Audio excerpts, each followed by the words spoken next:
എവിടെയോ വെച്ച് സ്റ്റോപ്പായി പോയി എന്തൊക്കെയോ ചിലത്. നമുക്ക് കുട്ടികളുണ്ടാകുമ്പോൾ നമ്മുടെ കാര്യങ്ങൾ ശ്രദ്ധിക്കാൻ പിന്നെ സമയം ഉണ്ടാകുന്ന വരില്ല. എന്നാലും പഴയതൊക്കെ തിരിച്ചു കൊണ്ടുവരാൻ നമ്മൾ ശ്രമിച്ചുകൊണ്ടിരിക്കണം. അങ്ങനെ പകുതി വെച്ച് സ്റ്റോപ്പായ വീഡിയോ ക്രിയേറ്റ് ചെയ്യാമെന്ന് വിചാരിച്ചു. കുറേ കാര്യങ്ങൾ നിങ്ങളോട് ഷെയർ ചെയ്യാമല്ലോ. എനിക്ക് വളരെ കുറച്ച് സബ്സ്ക്രൈബർ ഫാമിലിയാണുള്ളത്. അങ്ങനെ ഞാനും എന്തെങ്കിലുമൊക്കെ ചെയ്യണം എന്നുള്ളൊരു തോന്നലുണ്ടാവുമല്ലോ. ഇതാണ് എൻ്റെ കുഞ്ഞു മോള് യാമി. രാവിലെ തന്നെ ഞാൻ മോൾക്ക് കൊടുക്കാനുള്ള നെയ്യ് ഉണ്ടാക്കുക കേട്ടോ. അവൾക്ക് 6 മന്തായി. ഇനി നെയ്യൊക്കെ കൊടുത്തു തുടങ്ങണ്ടേ. ഇതിൻ്റെ പ്രോസസ്സിങ് വീഡിയോ ഞാൻ ഇട്ടിട്ടില്ല കേട്ടോ. ഇനി ഉണ്ടാക്കുന്ന ദിവസം നിങ്ങളോട് ഷെയർ ചെയ്യാം.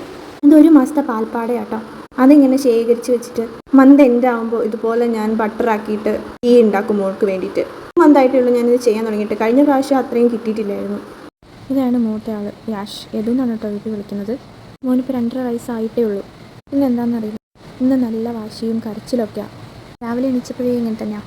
അവനെ ഞാൻ എടുക്കണം എന്ന് പറഞ്ഞിട്ടാണ് വാശി കാണിക്കുന്നത്. എൻ്റെ കയ്യിലല്ലേ, സോ അവനെ എടുക്കാൻ കഴിയില്ല. അങ്ങനെ നമ്മുടെ ഗീ ഞാൻ ഇങ്ങനെ റെഡിയാക്കി എടുത്തിട്ടുണ്ട്.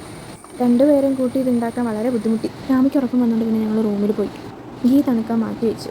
പിന്നെ ഞങ്ങൾ ഓളെ ഉറക്കി മെല്ലെ ഡോറൊക്കെ ക്ലോസ് ചെയ്ത് പുറത്തേക്ക് ഇറങ്ങി. അവൾ വേഗം ഒച്ചപ്പാടുണ്ടാക്കി എഴുന്നേക്കും കേട്ടോ. അപ്പോഴേക്കും നെയ്യൊക്കെ തണുത്ത് സെറ്റായി. ഞാനത് വേറൊരു കുപ്പിയിലേക്ക് പതുക്കെ മാറ്റി. അപ്പോഴാണ് ഒരു സത്യം മനസ്സിലാക്കുന്നത്. കുറച്ച് വലിപ്പമുള്ള അരിപ്പയായിപ്പോയി. അത് കാരണം അതിൻ്റെ ചെറിയ ചെറിയ പൊടികളൊക്കെ ഇല്ലേ എല്ലാം ഉള്ളിലേക്ക് വീണു. പിന്നെ ഞാൻ രണ്ടാമത് വീണ്ടും അരിക്കേണ്ടി വന്നു. പിന്നെ ഒരു വെള്ള തുണിയൊക്കെ യൂസ് ചെയ്ത് നല്ല വൃത്തിയാക്കി അരിച്ചെടുത്ത് ചെറിയ കുപ്പിയിലാക്കി കേട്ടോ. പിന്നെ ഞാൻ ഇങ്ങനെ മാറിയിരുന്ന കുപ്പികളൊക്കെ അടുക്കി ഒതുക്കി വെച്ചു. ഇനിയും ഒരുപാട് പണിയുണ്ട് കേട്ടോ. എല്ലാം എന്തായാലും ഒരുമിച്ച് ചെയ്യാൻ കഴിയില്ല. കുട്ടികളുള്ളതുകൊണ്ട് ഒരാൾ ഉറങ്ങുമ്പോഴാണ് ഇതൊക്കെ ചെയ്യുക. ഇളയാൾ ഉറങ്ങുമ്പോൾ പിന്നെ നല്ല ഇഷ്ടംപോലെ പാത്രങ്ങൾ കഴുകാണ്ട്. ഇതൊക്കെ ഒരു ചേച്ചി വരും കേട്ടോ ഹെൽപ്പ് ചെയ്യാനൊക്കെ. ചേച്ചി വന്ന് പാത്രമൊക്കെ കഴുകും. പിന്നെ ഇവിടെയൊക്കെ വൃത്തിയാക്കി അടിച്ച് തുടച്ച് വൃത്തിയാക്കി ഇടും. ഫുഡാണ് ഞാൻ ഉണ്ടാക്കുന്നത്. പിന്നെ അല്ലറ ചില്ലറ തുണി കഴുകാനും ഒക്കെ ഉണ്ടാവും. അതൊക്കെ മോൾ ഉറങ്ങുമ്പോൾ ചെയ്യും. മോൻ പിന്നും കുഴപ്പമില്ല, ഇങ്ങനെ കളിച്ചൊക്കെ ഇരുന്നോളൂ. പക്ഷെ എന്താണെന്നറിയില്ല, മോന് ഭയങ്കര നിർബന്ധമായിരുന്നു. എങ്ങനെയൊക്കെ ആശ്വസിപ്പിച്ചിട്ട് ഒരു രക്ഷയുണ്ടായിരുന്നില്ല. പിന്നെ നല്ല കരച്ചിലായപ്പോൾ പിന്നെ എനിക്ക് ഭയങ്കര ടെൻഷനായിപ്പോയി കേട്ടോ. പിന്നെ ഞാൻ എടുക്കണം എന്ന് പറഞ്ഞ് വാശി പിടിച്ച് കുറച്ച് കഴിഞ്ഞപ്പോൾ തന്നെ വേഗം ഉറങ്ങിപ്പോയി. കാരണം പകലങ്ങനെ ഉറങ്ങലില്ല. പിന്നെ മെല്ലെ റൂമിലേക്ക് കൊണ്ടുപോയി. മോള് നല്ല ഉറക്കത്തിലാണ്. ഞാൻ വന്ന ഒച്ച വല്ലതും കേട്ടിട്ടുണ്ടെങ്കിൽ ഓളും ഉണരും, 2 പേരും ഉണരും. പിന്നെ ആകെ ബഹളം ഉണ്ടാക്കും. പിന്നെ ഞാൻ പതുക്കെ മെല്ലെ അവനെ കിടത്തി. പിന്നെ ഇങ്ങനത്തെ സമയം റെയർ ആയതുകൊണ്ട് 2 പേരും നല്ല ഉറക്കമല്ലേ. ആ സമയം എനിക്കൊന്ന് മയങ്ങാമല്ലോ എന്ന് വിചാരിച്ചിട്ട് ഞാൻ ഡോറൊക്കെ അടച്ച് കിടന്നു. പിന്നെ അവന് സത്യം മനസ്സിലായി. ഞാൻ ഉറങ്ങിയിട്ട് കുറേ നേരമായിരുന്നു. മോൾ ഉണർന്ന് കിടക്കാട്ടോ.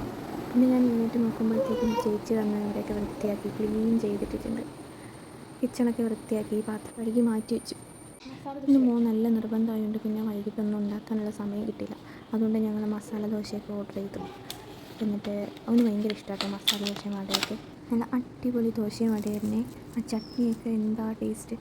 വയറ് നിറച്ച് കഴിച്ചു. അവന് കൊടുത്തു കഴിഞ്ഞ് പിന്നെ ഞാൻ കഴിച്ചു.